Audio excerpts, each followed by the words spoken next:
Acho que você não tem que se preocupar em ser igual a ninguém, porque a ideia é exatamente que seja diferente.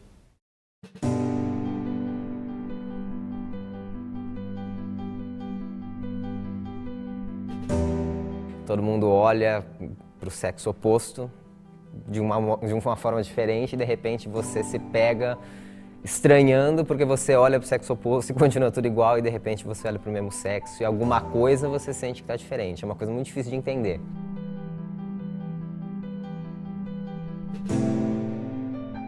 Isso não aconteceu numa certa idade, acho que desde sempre eu soube disso. A partir de um certo momento eu comecei a perceber que eu era assim.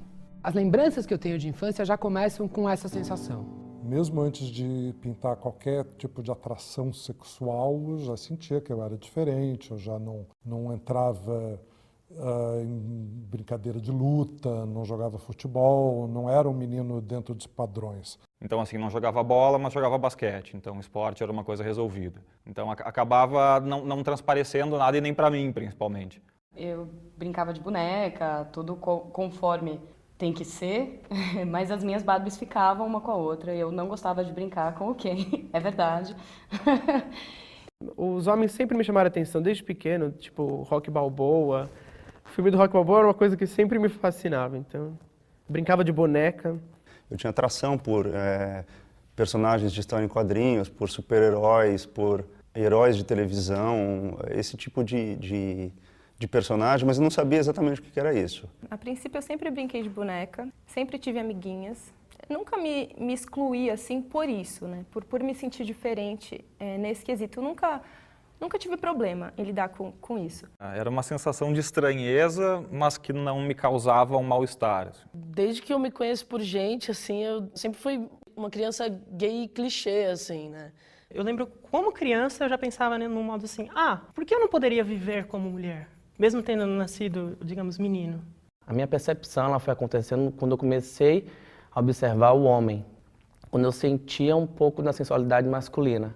Eu falava, gente, mas eu tô achando essa menina bonita demais pra ser normal. E aí eu falei pra minha amiga, olha, eu acho que eu tô afim de uma menina. Eu olhava e falava, poxa, que cara bonito, mas eu não tinha percebido que era um interesse, assim, sexual. Nessa coisa do ginásio, dos amigos e tal, eu nunca desejei os meus amigos, eu nunca pensei nessa coisa de desejar, mas eu me sentia excitado, eu não sabia explicar exatamente o que é isso. Eu estudava em colégio só de homem e aí eu comecei a achar graça nos garotos da minha classe. E aí eu comecei a ficar melhor amigo dos meninos, mesmo sem jogar futebol, mesmo sem ser o estereótipo deles ali. Eu queria seduzir aqueles caras. Eu queria, se o máximo que me era permitido era tê-los como amigo, então eu quero eles como amigos. Todos eles. Eu sempre pensei que o natural da vida seria crescer, casar e ter filhos. Só que não é bem assim que a coisa acontece. Quando eu comecei a perceber que eu não ia conseguir fugir, foi bem complicado porque aí de fato eu comecei a querer fugir. Se for isso mesmo que eu tô pensando, se eu realmente for gay, eu vou querer morrer com isso. Eu posso não ter namorada, mas eu também nunca vou ter namorado, eu nunca vou ficar com menino, eu nunca vou dar esse... Eu pensava assim, eu nunca vou dar esse desgosto pros meus pais, entendeu? Começou aí, tipo, a maior luta que eu já travei na minha vida contra alguma coisa, que era de não, eu não sou, eu não quero, se eu não quiser com muita força, não vai rolar. Eu tinha medo de ser julgada por Deus também, assim. E pela minha mãe, pelo meu pai e tal, acho que mais pela minha mãe. O ser homossexual é uma coisa que você é ensinado também desde criança de que é a pior coisa que pode te acontecer. Seus coleguinhas de sala, se eles têm que te xingar, a primeira coisa que eles te xingam é de viadinho, é de gayzinho, de qualquer coisa do tipo. Então você vai absorvendo aquilo ao longo dos anos e aquilo se torna a coisa mais absurdamente negativa que pode acontecer. De repente, quando você percebe que pode começar a acontecer, é um medo. Porque, né, a referência que eu tinha de gay não era o que eu sou hoje, o que os meus amigos são hoje, o que eu enxergo como gays hoje em dia, assim. Era esse carro alegórico ainda. Eu não queria ser como tal pessoa, eu não queria agir de tal maneira, não queria ter esse trejeito ou ser desse jeito, mesmo sabendo o que eu era. Eu tinha algumas imagens de estereótipo muito fortes, eu tive algumas imagens muito fortes na minha infância, mas isso nunca demarcou para mim, ser gay é isso. Imagina em 1980 e alguma coisa, 88, sendo uma cidade de 25 mil habitantes, E você não tem nenhuma referência, nenhum amigo, fala, não, aquele cara ali ou aquela pessoa ali vai te, sabe, ela é parecida comigo.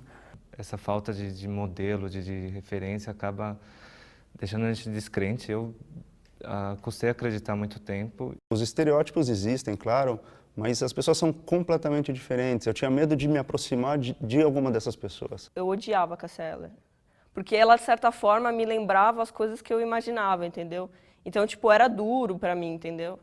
Também comecei a ter amigos gays e ver como eles estavam bem, como eles viviam bem. Assim, eu precisava ter um role model, eu precisava ter exemplos de gente que estava bem para poder saber, dá para ser. Se ele é gay, eu também posso ser, porque ele é igual a mim. Ele gosta das mesmas coisas, ele se veste como eu me visto, ele faz as mesmas coisas que eu faço, nós temos os mesmos amigos, então eu acho que é esse o caminho. Eu lembro de um momento de um cara virar para mim e falar, isso é uma fase, vai passar. E aquilo ser extremamente reconfortante para mim, né? Porque era alguém que estava me dando uma pista. Aí eu fui reparando o quanto isso era diferente quando eles começaram a me mostrar que era diferente. Quando os meninos começaram a mostrar que eu não era igual a eles e que isso incomodava a eles muito mais do que a mim. Mas eu já me achava tão não igual a eles em tantas coisas. Gostar de menina era só uma delas. Todo dia eu chegava no meu colégio e eu sabia que eu ia passar por uma tortura psicológica. Todo dia. Eu chegava, as pessoas me olhavam, as pessoas falavam e faziam comentários e xingavam, não sei o quê, e eu todo dia tinha que passar por aquilo. Não tinha com quem conversar. Eu tive que passar muito tempo sozinho, fugia de muito bullying que acontecia pela escola. E para evitar constrangimento, não só para mim, mas para as outras pessoas que estivessem ao meu redor, eu também fugia. Eu ficava meio isolada, na verdade, né? Porque eu não fazia parte nem do grupo das meninas, porque eu não fazia as mesmas coisas que elas, e nem do grupo deles, porque eu não era um menino, na verdade. Sempre me vi como uma menina, desde criança. Mas eu percebi logo que não era bem assim que as coisas funcionavam. Eu tinha muito medo do que ia acontecer. Eu queria que alguém tivesse chegado naquele momento e me dito, tudo bem, André, vai dar certo, você pode escolher o que você quiser. Eu acho que não tem problema algum, você vive a tua vida diferente do modelo que teu pai implantou, enfim. Eu não queria esconder essa parte da minha vida de ninguém. Então achei melhor que contasse para todo mundo, começando pela minha família, por piores que fossem as consequências. Na verdade, eu demorei mais tempo do que eu gostaria para contar para os meus pais. Em função do ambiente, na verdade, eu tinha um medo muito grande da aceitação do meu pai, especificamente. Era meio personificado nele. Depois, muito tempo depois, eu fui descobrir o tanto que eu estava sendo injusto com ele. Porque quando ele descobriu, foi ok. Mas na época, o maior medo que eu tinha era o meu pai, eram os amigos do meu pai. Eu imaginava que eu teria grandíssimos problemas com minha família, que talvez deixassem de me amar. A minha mãe perguntou pra mim, e aí eu falei não, eu sou lésbica e tal, e aí ela foi um caos, assim. Bom, minha mãe ficou chorando durante uns 4 meses. Ela fazia qualquer coisa, ela olhava pra mim e ela chorava. Eu tinha que dizer para onde eu estava indo, com quem eu estava indo, que horas eu ia voltar. Passou a ter uma crise cada vez que eu saía de casa, porque eles sabiam que eu era gay. Você não é mais o mesmo, você mudou, quero ver seu boletim. Aí eu entendi que tudo aquilo que eu tinha construído até hoje não era mais nada. Aí eu falei, mãe, é porque eu sou gay? Os pais acabam sabendo sempre, né? Não tem como esconder isso, na verdade. Chegou num momento, um pouco antes dos 26 anos, que a minha mãe me deu uma jogada na parede e falou, você tem um problema que você não fala qual é, e eu sou sua mãe e eu tenho que saber. Por pura pressão, eu acabei contando. E um dia ela chegou para mim e falou, eu sinto que você tem alguma coisa para me dizer. Eu até sei o que é, mas eu acho importante que você diga com as suas palavras. Eu falei, meu, que mãe do caralho que eu tenho. Olha que mãe sensacional. Eu falei, pois é, mãe, eu sou gay. Ela, bum, quase desmaiou. Eu sempre ensaiei contar para minha mãe. Eu acho que em algum momento a gente tem que contar para os pais, mas esse timing, eu acho que cada um tem o seu. E o meu ainda não tinha chegado. E eu nunca pensei, eu preciso contar. Então eu falo que pela comodidade e pelo conforto que eu tinha, eu não conseguiria imaginar que contar poderia me trazer tantos benefícios. Eu já estava beneficiado de ninguém estar sabendo.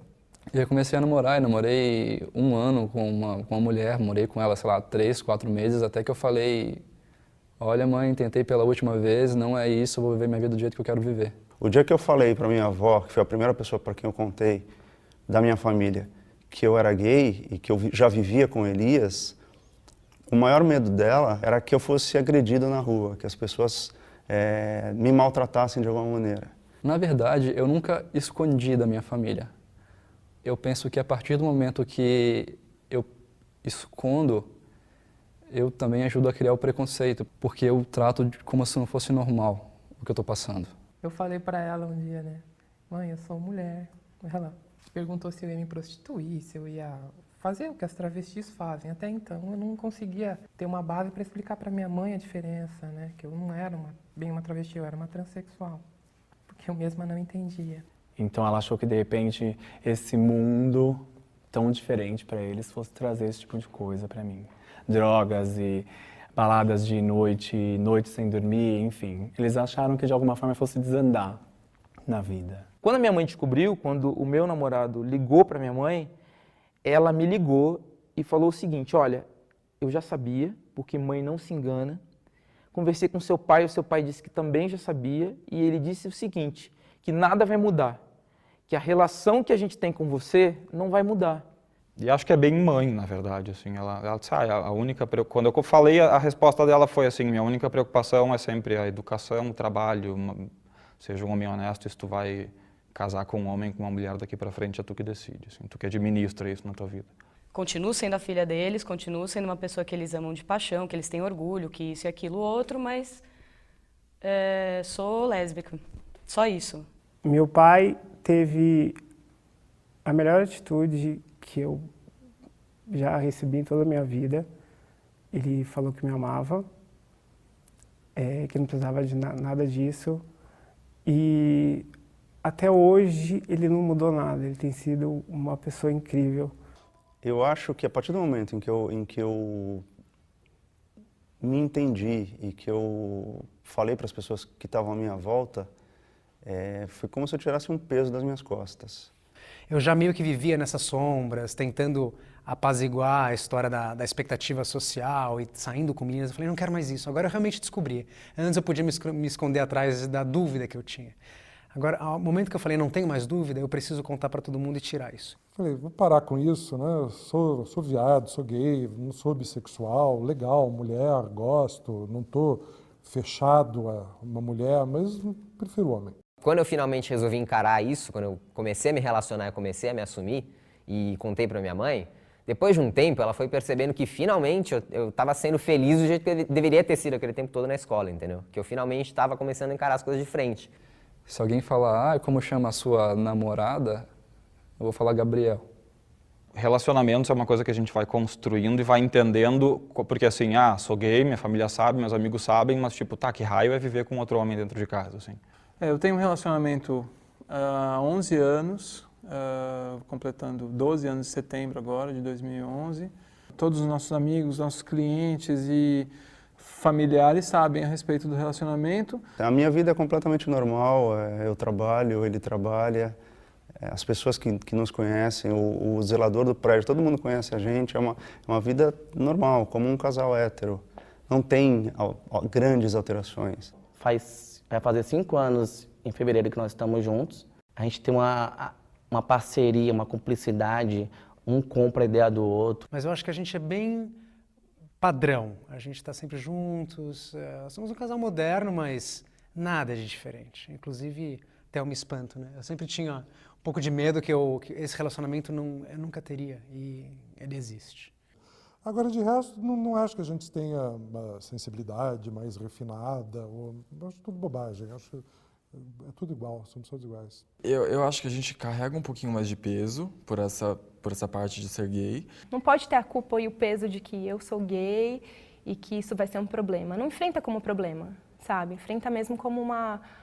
Não enfrenta, na verdade é uma coisa natural e acabou, assim. E que nada é realmente tão ruim quanto você imagina, quanto você pinta na sua cabeça que pode ser. Você vai ter problemas, a pessoa vai passar por grandes dificuldades, mas você sempre pinta um cenário muito pior do que realmente as coisas acontecem. Pode parecer difícil, pode parecer impossível, mas tem uma saída. Sempre tem uma saída. Ela pode demorar, ela pode vir muito rápido, você vai ter que enfrentar o mundo. Não ter vergonha de ser quem você é muda tudo na sua vida. E quando você abre o jogo, quando você passa a ser você mesmo, a vida fica muito melhor. O que eu preciso fazer para minha vida para me sentir melhor? E é isso que eu faço. Porque eu me aceito do jeito que eu sou gay e não tenho vergonha de falar, então não tem problema para mim. Hoje eu sei o que dizer, eu sei como me comportar e hoje eu sei que me faz bem e que eu sou completamente feliz assim, que não é problema nenhum. E o problema na verdade estava com eles, de não entender que eu não era como eles gostariam que eu fosse. E eu acho isso terrível, sabe? Porque a gente acaba virando o gay. Então, assim, tadinho, tipo, a mãe não gosta, tadinho, tem problema com a família, tadinho. E não é isso, sabe? Tipo, eu tenho minha vida, eu tenho meus problemas, eu tenho meu trabalho, eu tenho minha casa, eu tenho que pagar aluguel, eu tenho que, sabe? Talvez ser gay hoje em dia seja o menor problema que eu tenho, assim.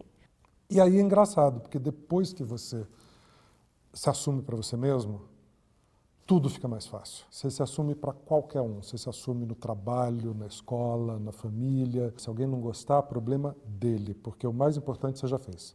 Sabe, não é bom nem melhor, nem pior do que ser moreno, ter cabelo liso, ter cabelo encaracolado. É uma característica, é só isso.